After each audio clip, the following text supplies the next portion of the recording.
If you've ever felt torn between helping others and staying true to yourself, then this video is for you. I've been on a journey myself to overcome people pleasing, and it's definitely not easy, but I do think it's necessary to create a better relationship with yourself as well as with others. So let's explore how to balance kindness and self-respect in a way that empowers both you and the people around you. So first of all, why does it matter anyways? Why does kindness matter and why does self-respect matter? Well, kindness obviously is a beautiful quality to have. Not only does it bring about connection, but also understanding and positivity. But it doesn't mean being a doormat for other people to step on or having to shrink yourself just to please others. And that's where I think self-respect comes in, and why it's so important is to realize that you don't have to be convenient for other people. You don't have to see them as better than you. You don't have to shrink yourself. You don't have to do anything to please them. And that's why I think a balance between kindness and self-respect is so important. Because if I speak from experience, I feel like sometimes I respect the other person too much and myself not enough. And that's not to say that you have to be mean to other people or something like that. But it does mean you have to be kind to yourself as well, and not only to other people. So let's look at ways how you can be kind and have self-respect at the same time. So first of all, set boundaries with clarity and confidence. Being kind doesn't mean just saying yes to everything and you have to do everything the other person wants. So it's important to set boundaries with the other person to avoid overburdening yourself and eventually burning out because you want to be everything for everyone around you. So it's okay to take a step back and say no, but do this with a polite but firm tone so that they know that they can't persuade you to say yes anyways. Because I know in the past when I've wanted to say no, I've said it with too much doubt, where they still had an opportunity and an opening to try to convince me to say yes anyways. And sometimes they did end up convincing me because I didn't want to let them down. But then what happens is you let yourself down, because afterwards I was like, oh, I didn't really want to do that, but now I already said yes. In that case, I also want to say it's not the end of the world if you end up saying no after all. If you already said yes, and in some cases, depending on what the situation is, you might have to go along with that, depending on maybe it's an emergency or I don't know. But not in all cases is that the case. You don't have to, when you say yes, you don't have to have that be the thing that you have to do now. You can also say no afterwards. But anyways, so instead of overcommitting, say something like, I'd love to help, but I can't take this on right now, or I'll have to think about it. Because when you say I'll have to think about it, you also give yourself the time to think about what you actually want, what you actually think about the situation. Because I'm the type of person now, as I am right now, to kind of shut down when someone asks something unexpectedly or says something unexpectedly, that I'm like, oh. And then I struggle to think about my feelings, what I really think about this question or this statement.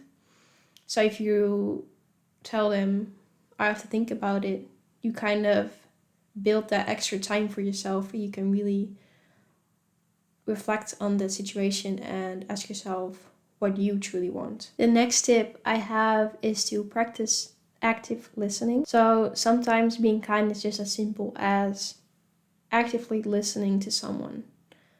And there's a difference between just listening to someone and actively listening.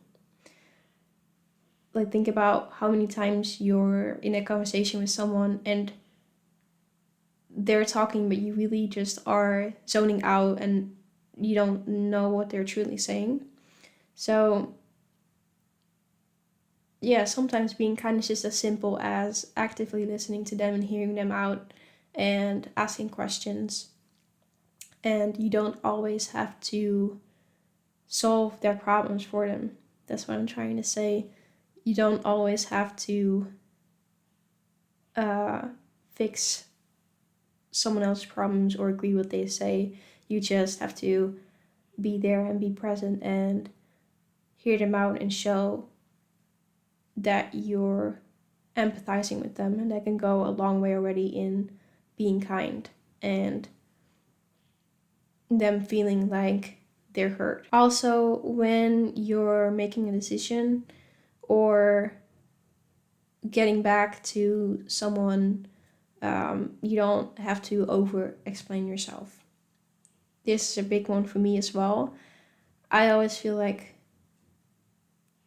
when I get past the point like, oh, I'm gonna say no, when I accept that, because that takes some time, or I'm like, okay, I'm gonna have to say no and I'll have to disappoint them. And then sometimes I can think that I have to over explain myself to justify my decision, but really that doesn't make any sense. That doesn't make any sense whatsoever. You have your own life, you can make your own decisions. You don't exist to please someone else.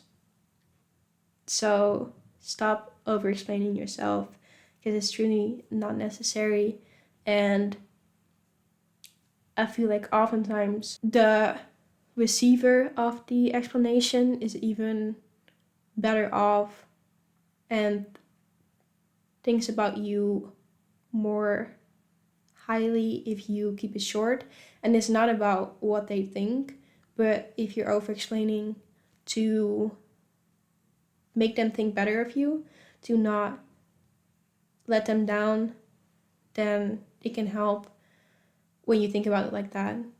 Like, it can make you seem like you're doing something wrong if you're over explaining while you're not doing something wrong.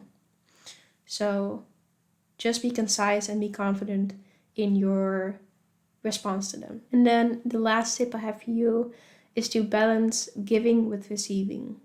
So being kind also doesn't mean that you have to be the one giving constantly and not receiving anything in return. It should flow both ways in relationships, obviously. There's one person who gives, then the other person gives, and it should go both ways.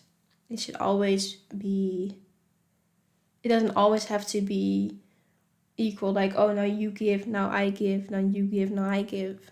But it shouldn't be the way where you are always giving and not receiving anything in return. If you are always the one who gives, then try to take a step back and evaluate your relationships, because as hard as it may sound, if you're always the one giving and the other people are not, then you should really think about, do I want these people in my life? Do I want this person in my life?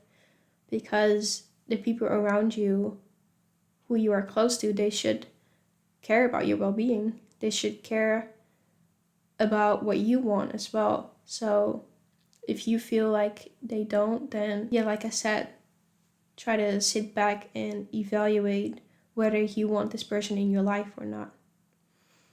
And remember, if you have to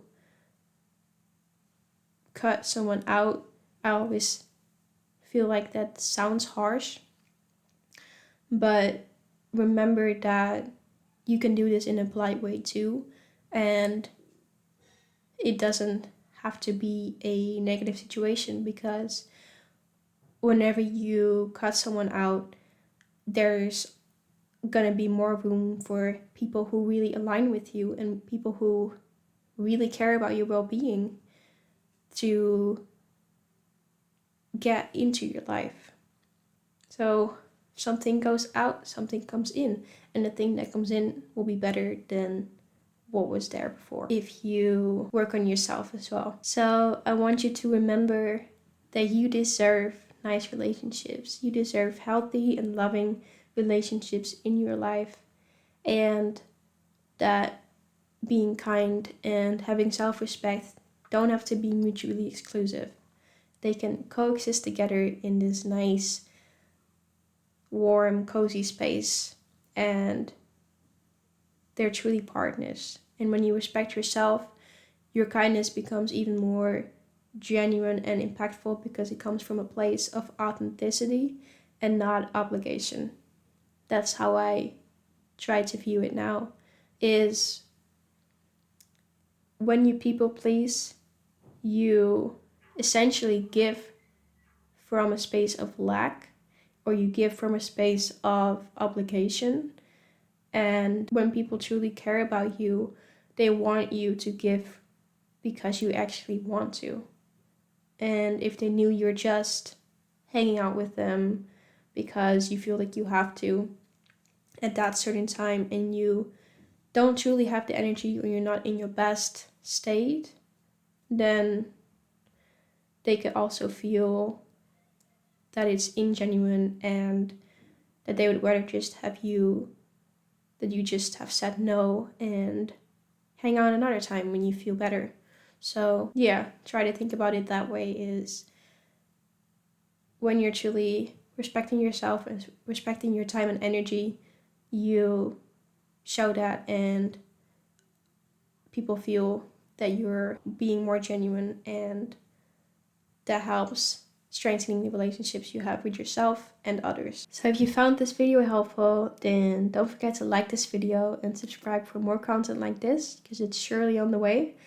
And yeah, with that said, thank you for watching, and I'll see you in my next video. Bye.